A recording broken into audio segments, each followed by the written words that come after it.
जी, पार्ले जी। धत, चाहिए? नहीं चाहिए। अरे टेढ़ी मेढ़ी, कल 15 अगस्त है। ओ वाह, वैसे क्या है ये 15 अगस्त? जो हर साल आता है और एक दिन की छुट्टी लाता है, वो है 15 अगस्त। हाँ, ये क्या था? इतनी ही हंसी आई। ओके चलो छोड़ो। वैसे 15 अगस्त, अरे मालूम है, 15 अगस्त जो गणतंत्र दिवस है। अरे यार, 15 अगस्त को इंडिपेंडेंस डे होता है। हाँ तो उसमें कौन सी बड़ी बात है, वो तो हर साल आता है। ऐसा क्यों बोल रहा है यार? क्या गलत बोल रहा हूँ? इंडिपेंडेंस के पहले इंडिया जैसा था, अब तक वैसा ही है। और सबसे बड़ी बात, मुझे इन सब चीजों में कोई दिलचस्पी नहीं है। मेरी लाइफ जैसी चल रही है, मैं खुश हूँ। इन सब फालतू चीजों के लिए मेरे पास बिल्कुल टाइम नहीं है। प्लीज। ठीक है, वैसे मैंने सोचा था कल वैसे भी छुट्टी है, तो आज एक जगह लेके जाना चाहता था तुम दोनों को। हाँ तो चलते हैं ना, हमने कब ना बोला। खाना खाने के लिए तो मिलेगा ना। अरे भूखड़, पहले पता तो कर ले कहाँ जाना है। हाँ बराबर। वेब्स म्यूजियम। वेब्स म्यूजियम? हाँ, अपने हाईवे के पास एक म्यूजियम है, बहुत सुना है उसके बारे में। पर टाइम तो देख, 8 बज चुके हैं। हाँ तो 9 बजे तक चालू रहता है और टाइम है अपने पास। हाँ तो चलो, देर किस बात की। 9 बजे बंद हो जाएगा, फिर खाना खाने चलेंगे। अरे यार, इसकी सुई तो खाने पर ही अटकी हुई है। कितना भुक्खड़ है। अगर तुझे भूख ना हो तो तू तेरा खाना मुझे दे देना। तुम लोगों को चलना है कि नहीं? 8 बज चुके हैं। हाँ हाँ, चलो चलो।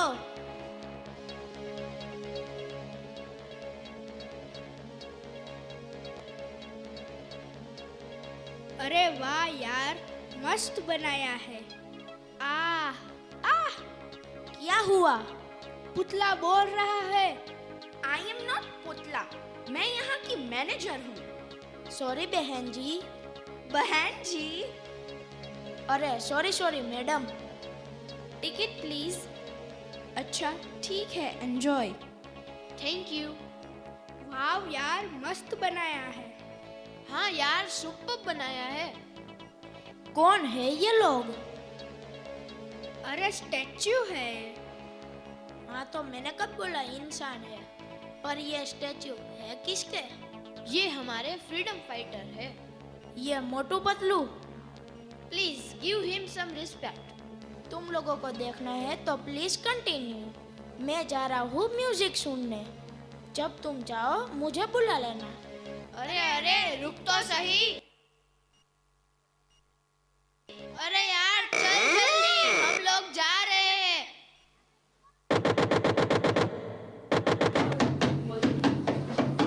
अरे खोलो जल्दी, मैं रह गया।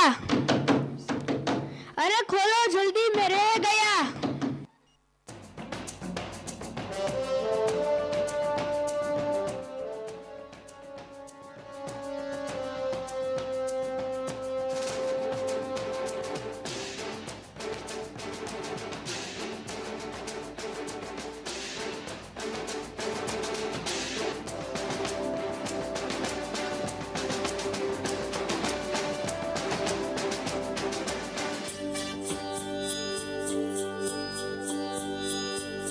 देश मेरे मेरी जान है तू। देश मेरे मेरी जान है तू। देश मेरे मेरी शान है तू। देश मेरे मैं भगत सिंह, आज तक आपने हमेशा मुझे हेड और मूंचों में देखा है। आज मैं आपके सामने खड़ा हूं और यह मेरी 10 साल की उम्र है। इसी उम्र से मैं अपने देश की आज़ादी के सपने लेकर चल रहा था, लेकिन आज जब मैं इस देश को देखता हूं तो लगता है, क्या ये वही भारत है जिसके लिए मैंने, सुखदेव ने और राजगुरु ने हंसते हंसते फांसी ली थी। यह सपना तो मैंने नहीं देखा था। आज जो मेरे देश की हालत है वो इस तरीके से है, सब अपनी अपनी जेब भरने में तुले हुए हैं, एक दूसरे को तकलीफ दे रहे हैं। क्या कभी किसी ने सोचा अपने देश के लिए फांसी लेते हुए मुझे कितनी तकलीफ हुई होगी? और आज मुझे ये लग रहा है कि सरफरोशी की तमन्ना क्यों हमारे दिल में थी, और क्या देखना उस जोर बाजुए कातिल का जब अपने ही कातिल बन गए।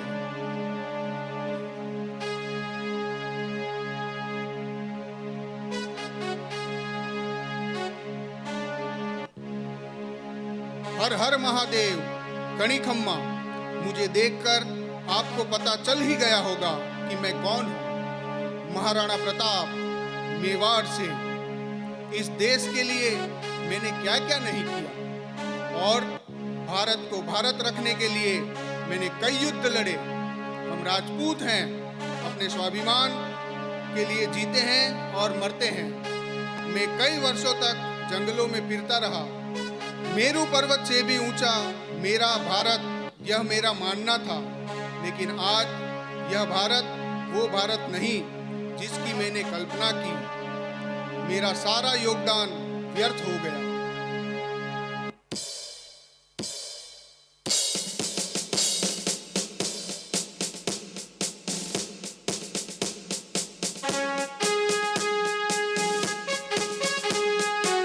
मैं गलत थी।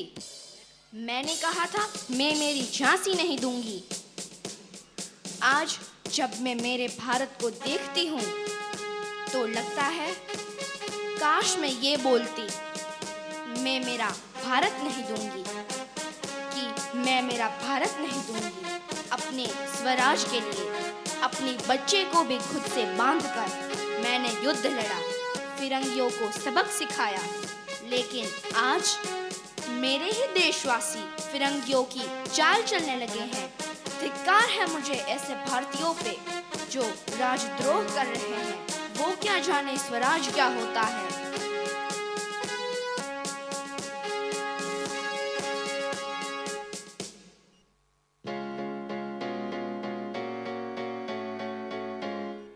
मेरा नाम दादाभाई नवरोजी है।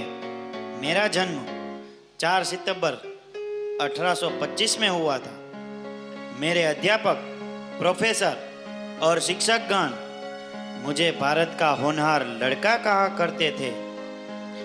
मैं एमपी इंस्टीट्यूशन में और प्राकृतिक दर्शन शास्त्र का प्रोफेसर था। मुझे क्या जरूरत थी इस देश के लिए कुछ करने की? मेरा तो सब कुछ ठीक चल रहा था। फिर भी मैंने इस समाज के लिए कुछ सोचा। मैं स्त्री और पुरुष में समानता रखना चाहता था। इसीलिए मैंने अपने समाज का काम औरतों को शिक्षित करने से शुरू किया था। 4 अगस्त 1849 में मैंने लड़कियों के लिए गुजराती एवं मराठी की मुफ्त कक्षाएं खुलवाई। क्या कुछ नहीं किया मैंने अपने देश के लिए, क्योंकि मैं अपने देश से प्यार करता था और उसका भला करना चाहता था। लेकिन आज मैं कुछ और ही देख रहा हूँ।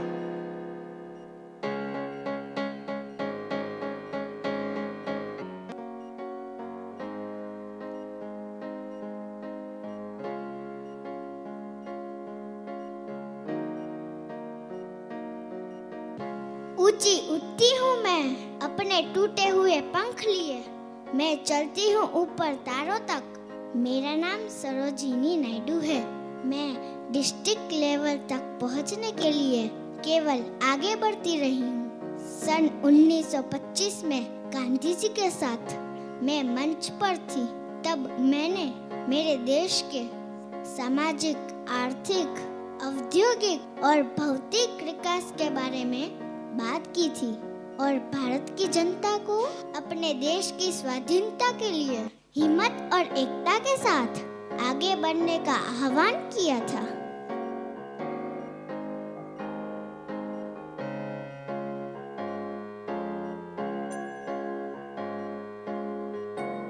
मैं विनायक भावे मुझे विनोबा के नाम से भी संबोधित करते थे। बचपन में मैंने अपने सारे प्रमाण पत्र रसोई घर के चूल्हे में जाकर जला दिए। तब माँ ने मुझसे पूछा कि तुम क्या जला रहे हो। तब मैंने शांत स्वर से कहा, अपने प्रमाण पत्र। मेरी माँ चिंतित हुई और प्रमाण पत्र को मेरे हाथ से खींचने लगी। मैंने माँ से कहा, मुझे अब इसकी कोई आवश्यकता नहीं है। तब मेरी माँ ने मुझसे पूछा, लेकिन इनके बिना तुम्हें नौकरी कौन देगा? क्या करोगे इन प्रमाण पत्रों के बिना? मैंने बड़े आत्मविश्वास से कहा, अपने देश के लिए बड़े बड़े काम। गांधी जी स्वयं मुझे अपना दत्तक पुत्र मानते थे। उन्होंने मुझे दरिद्र नारायण और कृत योगी जैसी उपाधियां दी थी। उनके आश्रम में सबसे कड़ी मेहनत करने वाला शिष्य मैं ही था। भगवत गीता का पूरी तरीके से आचरण करके कर्म और ज्ञान के साफ रास्ते पर चला। कर्म करना हमारा काम है, पर उसकी फल की अपेक्षा करने का हमें कोई अधिकार नहीं है। ज्ञान जैसा पवित्र इस संसार में और कुछ नहीं है। कैसे ज्ञान अपने आप प्राप्त होता है, ये मैंने सीखा। लेकिन आज भारत में कुछ और ही चल रहा है।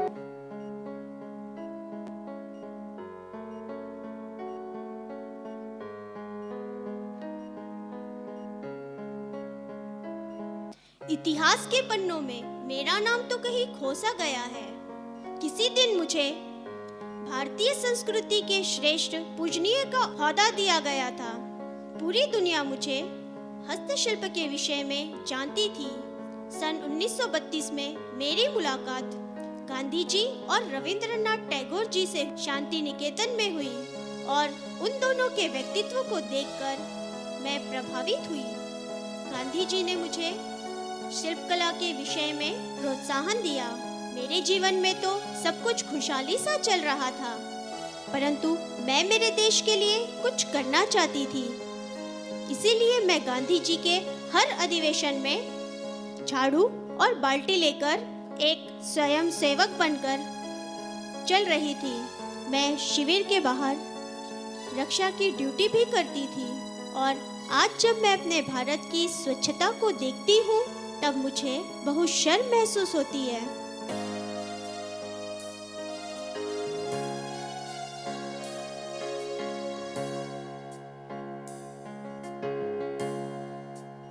मेरा ध्येय अपने देश के लिए परमाणु ऊर्जा का विकास करने का था। मैं अपनी मर्जी से साइंटिस्ट बना परमाणु ऊर्जा विकसित करने के लिए। मुझे बहुत तकलीफें हुई, लेकिन मैंने कभी प्रयास नहीं छोड़े।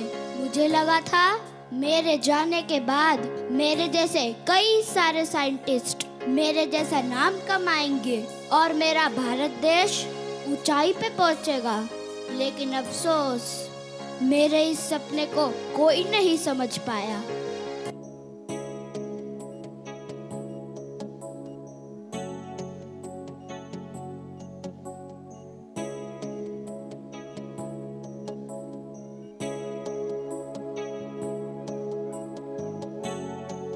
My name is Annie Besant, a Gent Indian, 1893 born. I was not an Indian. I was born on 1847 in England. मैंने जब भारत की धरती पर पहला कदम रखा, उसी दिन से मेरे दिल में भारत के प्रति प्रेम की भावना प्रकट हुई। भारतीय समृद्धियों और संविधान को मैंने अपने में समा लिया और मेरे जीवन का सबसे ज्यादा समय भारत में ही बिताने का प्रयास किया। अब तो मुझे ऐसा लगने लगा था कि मैं भी भारतीयों में से ही एक हूँ और औरतों की तरह साड़ी पहन जमीन पर बैठकर भारतीय रीति रिवाजों से खाना खाया। और इतना ही नहीं, भगवत गीता को अंग्रेजी में ट्रांसलेट करके और लोगों तक पहुंचाने का प्रयास किया। जब मैं एक अंग्रेज होकर भारत के प्रति इतना श्रमदान दे सकती हूँ, तो क्या आप एक भारतीय होकर अपने देश के लिए कुछ नहीं कर सकते?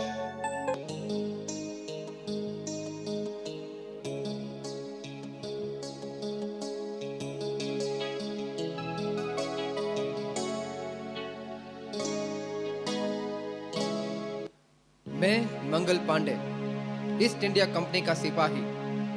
अंग्रेजों ने मुझे बागी करार दिया था। जब मेरी मृत्यु हुई तब मैं सिर्फ 30 साल का था, लेकिन मैंने ऐसा काम किया अपने देश के लिए कि लोग 3000 साल तक नहीं भूलेंगे। और आज जो लोग देश के लिए काम करते हैं, उस काम के लिए उनको कोई 30 दिन तक भी याद नहीं रखेगा। ये सब देखकर मेरे दिल में दर्द होने लगता और मेरा खून खोलने लगता।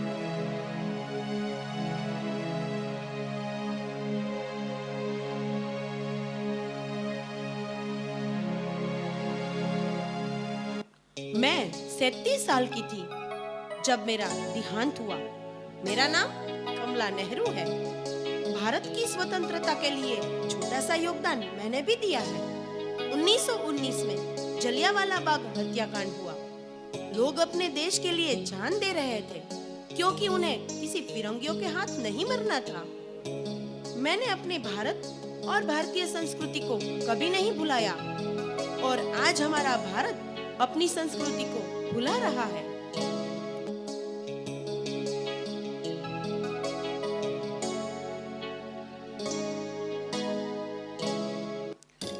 मैं एक देशभक्त स्वतंत्रता सेनानी था। सरदार मेरा नाम नहीं था, ये एक मिली हुई उपाधि थी। जिस देश के नमक के लिए गांधी जी के साथ मिलकर सत्याग्रह किया, आज इस देश के कुछ देशवासी नमक हरामी कर रहे हैं।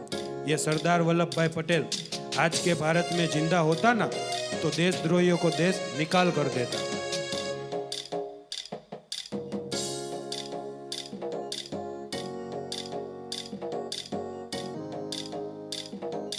क्या तुम्हें पता है मैं कौन हूँ? कैसे पता होगा? क्योंकि हम सब तो तुम्हें मोटू पतलू जो लग रहे हैं। मेरा नाम लाला लजपत राय है। मेरा जन्म 28 जनवरी 1865 में पंजाब में हुआ था। मुझे पंजाब केसरी भी कहते हैं। भले ही मेरा जन्म पंजाब में हुआ है, पर अपने देश के लिए मैं एक राष्ट्रवादी हूँ।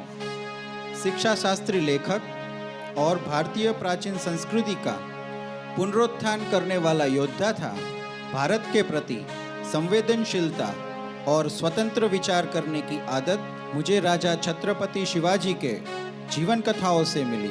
हमेशा मैंने हिंदू, मुस्लिम, सिख, ईसाई को एक समझा, स्वदेशी चीज़ों को महत्व दिया, आरक्षण का विरोध किया, क्योंकि भगवान महावीर ने कहा है सर्वधर्म समभाव है। और आज मेरे भारत में इन सब से उल्टा ही हो रहा है।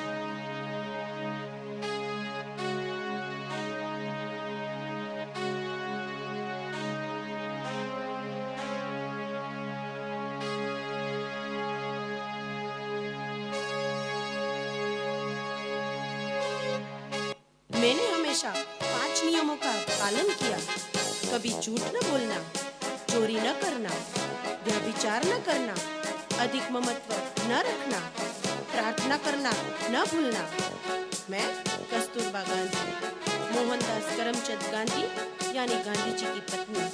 मैं ज्यादा पढ़ी लिखी तो नहीं हूँ, लेकिन मुझे ये पता था अपने देश की आजादी के लिए लड़ने वाले गांधी जी के साथ मुझे पूरी तरह से खड़ा रहना था। और मैंने आखिर तक वो किया, फिर वो चाहे स्वच्छता के मामले में हो, स्वतंत्रता संग्राम या सत्याग्रहों के लिए हो। मैंने हमेशा भारत को अपना परिवार माना और भारत के हर नागरिकों को अपने परिवार का सदस्य। दान, धर्म, विश्वास से चलने वाली मैं कस्तूरबा आज जब भारत को देख रही हूँ, तब लग रहा है कि यहाँ पर दान धर्म के बजाय जाति का दाम मांगा जा रहा है।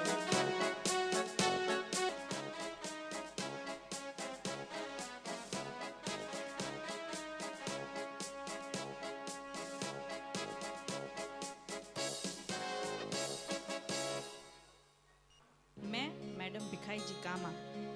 मेरा जन्म 24 सितंबर 1861 में एक पारसी परिवार में हुआ था। मैंने लंदन, जर्मनी तथा अमेरिका का भ्रमण किया और वहाँ स्वतंत्रता का माहौल बनाया। मैं हमेशा ब्रिटिश साम्राज्य विरोधी गतिविधियों में लगी रहती थी। लंदन रहते समय मेरी मुलाकात प्रसिद्ध भारतीय क्रांतिकारी श्यामजी कृष्ण वर्मा, हरदयाल और वीर सावरकर जी से हुई। मैंने अपने साथियों से मिलकर क्रांतिकारी रचनाएं प्रकाशित कराई और उनको लोगों तक पहुंचाया। मैंने 1905 में सावरकर और श्यामजी कृष्ण वर्मा की मदद से भारत के ध्वज का पहला डिज़ाइन तैयार किया और उनको सन 1907 में जर्मनी में हुए इंटरनेशनल सोशलिस्ट फ्रांसिस में भारतीय स्वतंत्रता के ध्वज को प्रस्तुत किया था।